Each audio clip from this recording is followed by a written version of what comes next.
ಬೇಗ ಮನೆಗೆ ಹೋಗಿ ಫ್ಯಾಮಿಲಿ ಜೊತೆ ಟೈಮ್ ಸ್ಪೆಂಡ್ ಮಾಡ್ಬೇಕಪ್ಪ. ಯಾರಿದಾರಂತ ಮನೆಗೆ ಹೋಗ್ಲಿ, ಮನೆ ಖಾಲಿ ಖಾಲಿ ಅನ್ಸುತ್ತೆ. ಇಲ್ಲಾದ್ರೆ ನೀನಿದ್ಯಾ.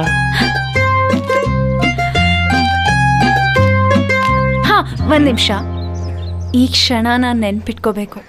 ಒಂದ್ ಸೆಲ್ಫಿ ತಗೊಳ್ಳೋಣ. ಓಕೆ. ಇಷ್ಟು ಬೇಗನಾ? ನೀವೇ ತೆಗಿರಿ. ಓಕೆ.